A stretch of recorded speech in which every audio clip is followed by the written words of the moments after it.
지방은요, 투자자가 들어가야 집값이 올라요. 그런데 가격이 계속 빠지고 있으니까 이제 투자자들이 살 시점이 전 오고 있다. 그래서 오히려 전 지방을 더 관심 있게 보고 있습니다. 제가 지역은 말 잘 안 하거든요. 네. 오늘 가장 관심 있게 봅니다.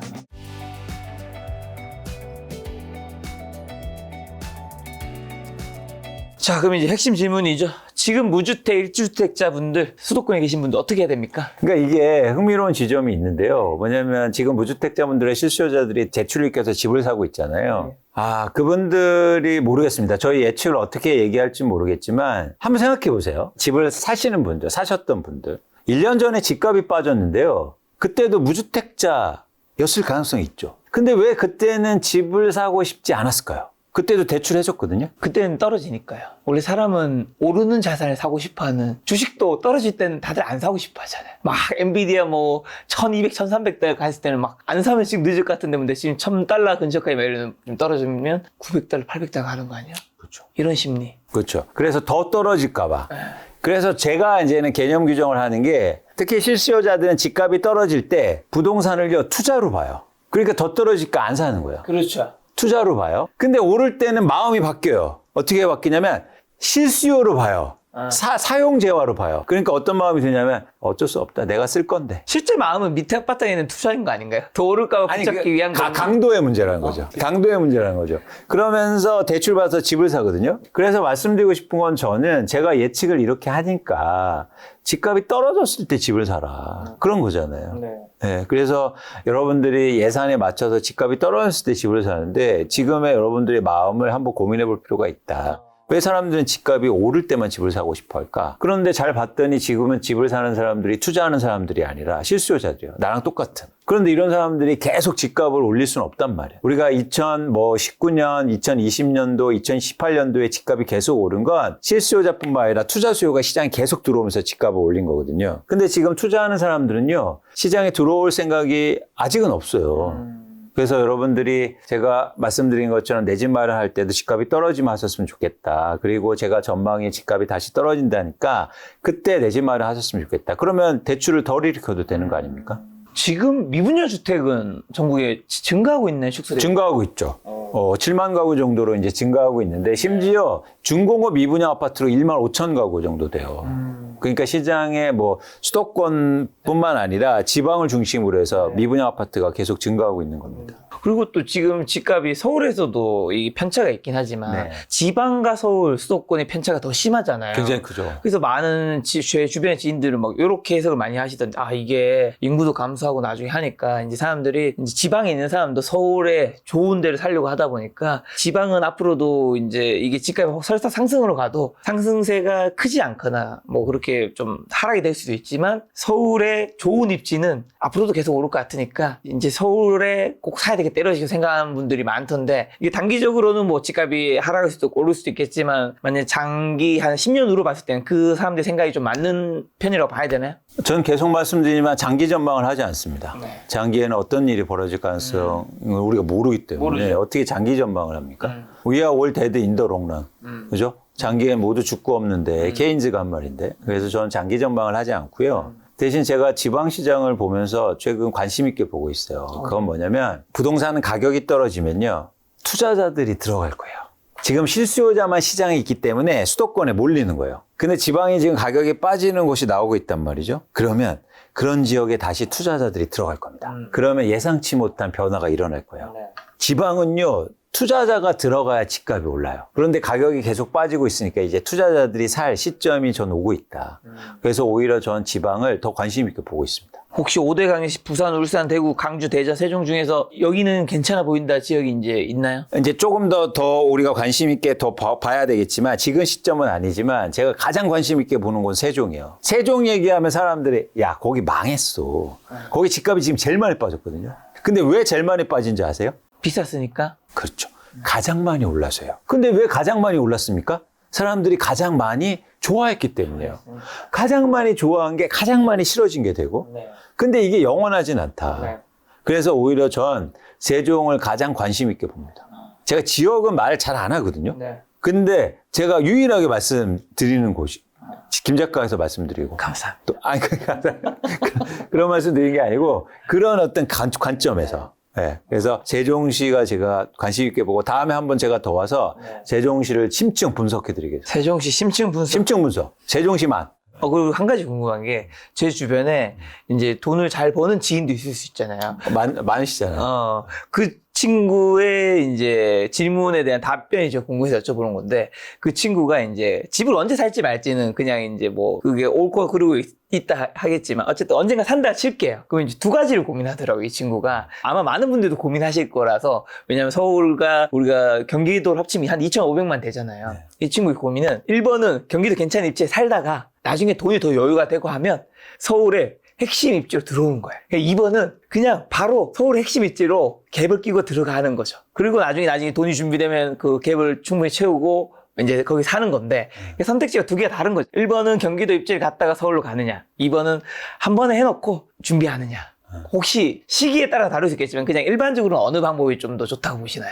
이게 아주 일반론이 있어요. 한국의 부동산 투자는 핵심은 뭐냐면 1주택자로 계속 갈아타는 게 가장 좋은 투자 방법. 그동안 검증되어 왔고. 이유는 뭐냐면 1주택자는 비과세를 받기 때문에 실거주자 하거나. 그리고 또 하나 뭐냐면 이제 불확실성에 대응해야 되잖아요. 그렇죠. 처음부터 너무 이렇게 거기까지 가버리면 불확실성이 크단 말이에요. 그렇죠.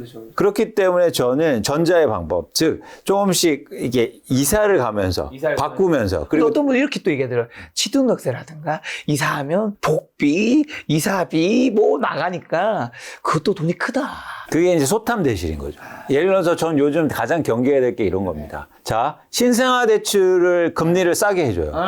그쵸? 김 작가님, 근데 그게 좋은 겁니까? 집값이 결론적으로 오르면 좋은 거고 떨어지면 그게 핵심이에요. 안 좋은 예를 들어서 집값이 이렇게 비싼데 사람들은 지금 무슨 얘기하냐면 대출을 싸게 해줄게. 대출 받아서 높은 집값을 사라는 거예요.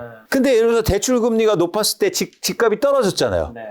그러면 이거 이자 더 내더라도 집값 떨어진 게 더 중요한 거 아닙니까? 그렇죠. 더 중요한 게 뭐냐는 거예요. 극단적인 제가 비교를 해드리면 은행에 갔어요. 은행에 갔는데 창구 직원이 이러는 거예요. 사장님, 김 작가 선생님, 이번에 저희 아주 비싼 스포츠카 사시면 1% 대출해줘요. 엄청 싸게. 엄청 싸게. 그러면 사실 거예요? 아니죠. 내가 지금 그게 필요한가? 그렇지. 내가 지금 그 스포츠카 나 지금 한 대 더 있는데 이거 살 건가 생각해야지. 스포츠카 없습니다, 여러분. 예를 들면. 그게 중요한 거지. 대출 싸게 해준다는 게 중요한 거야? 그렇죠. 그러니까 지금 본질을 희석하지 마시라. 자, 중개수수료 많이 들을 수 있죠. 근데 중개수수료 많이 내더라도 집값이 싸게 사고 내가 더 적게 받아서 계속 레버리지를 일으키면서 상승할 수 있다면 그게 더 본질적으로 중요한 거다.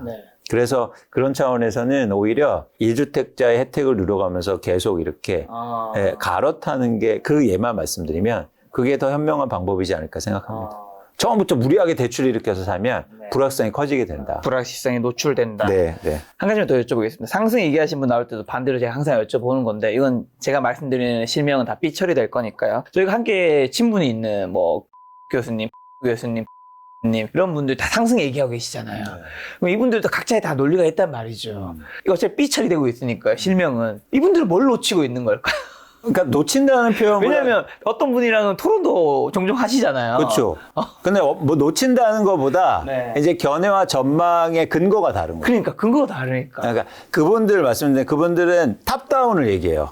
그래서 금리가 인하될 거니까 집값이 오를 거야. 이렇게 말씀하시는 분들이 많죠. 근데 아까 말씀드린 것처럼 저는 시장을 보고 과거의 흐름을 보니까 금리가 인하되더라도 집값은 빠진 기간이 있단 말이에요. 그런 상황이 올 수도 있다. 그러니까 예를 들어서 금리가 인하되는데 왜 엔비디아 주가는 왜 빠집니까? 그렇죠. 이렇게 저는 어떤 그 정형적으로 탑다운으로 보다 바텀업으로 보는 거예요. 시장을. 그건 저의 출신의 배경이기도 합니다. 전 애널리스트였기 때문에 산업과 기업을 분석했고요.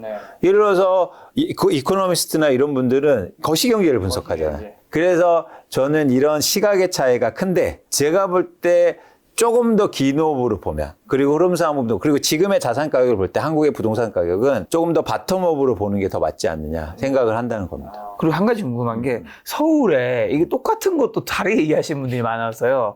어떤 전문가는 많다 적다 얘기하셔서, 서울에 공급이 2025년 6년에 많다고 얘기하는 사람도 있고 적다고 얘기하는 사람도 있어요. 아시죠?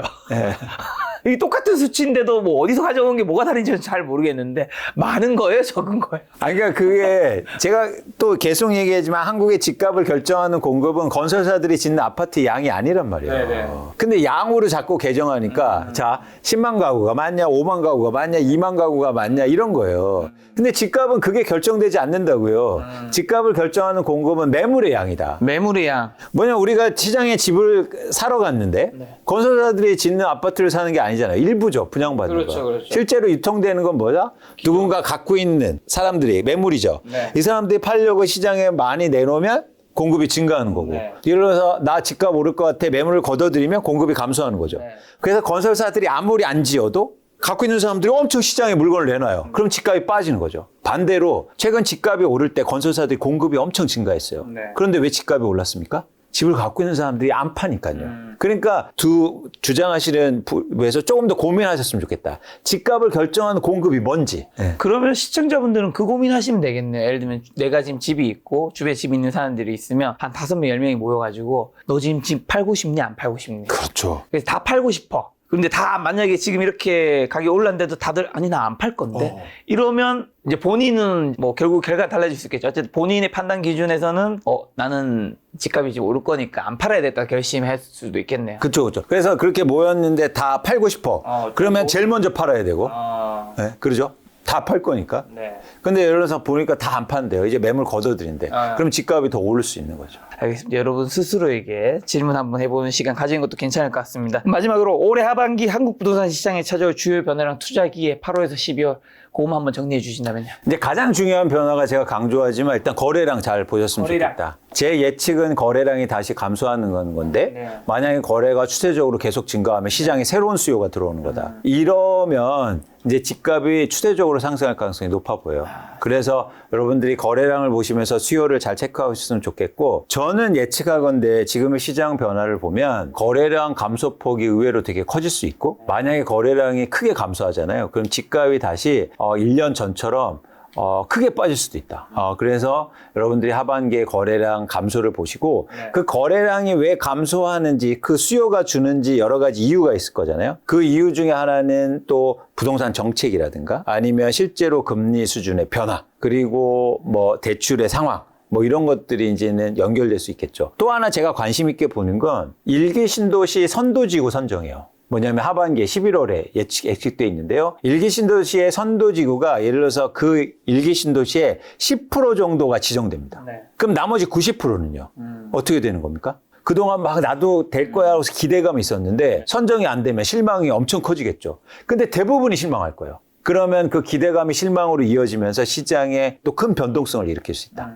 그래서 그런 기대감이 실망으로 이어지는 하반기도 여러분들이 관심 있게 보실 필요가 있어 보입니다. 알겠습니다. 대표님이 하고 계시는 리포팅 서비스 지금도 하고 계시나요? 하고 있습니다. 한번 홍보하고 가신다면. 근데 좀 아쉬운 게 뭐냐면 제가 이제 열심히 요즘 못하고 있어요. 이제 다른 일들이 좀 많아져서. 그래서 좀 여러분들 죄송한 말씀인데 근데 하반기에는 제가 더 열심히 할 예정입니다. 네네. 그래서 광순의 복덕방 들어오셔서 레포트 한번 봐주시고 네, 네이버에서 강순의 복도방 검색하면 바로 되나요? 치시면 되고 네. 뭐 제가 무료로 제공하는 서비스도 더 늘릴 예정이니까 네. 그래서 여러분들이 관심 있으면 보시고 제가 전제합니다. 그러니까 우리가 막 제가 예측을 뭐 100%다 맞다 이런 건 아니고 저는 합리적으로 어떤 근거를 갖고 말씀드리는 거고 여러분들이 이런 고민을 통해서 의사결정을 하시고 내 집 마련 계획을 세우시는데 꼭 말씀드리고 싶은 게 있어요. 제가 좋아하는 말이 있습니다. 모든 꽃은 봄에 피지 않는다. 여러분들 너무 조급해하지 마시라. 예를 들어서 각자가 꽃을 피우는 시기가 있을 겁니다. 봄이 아니더라도 겨울이어서도 꽃이 피는 사람들 있거든요.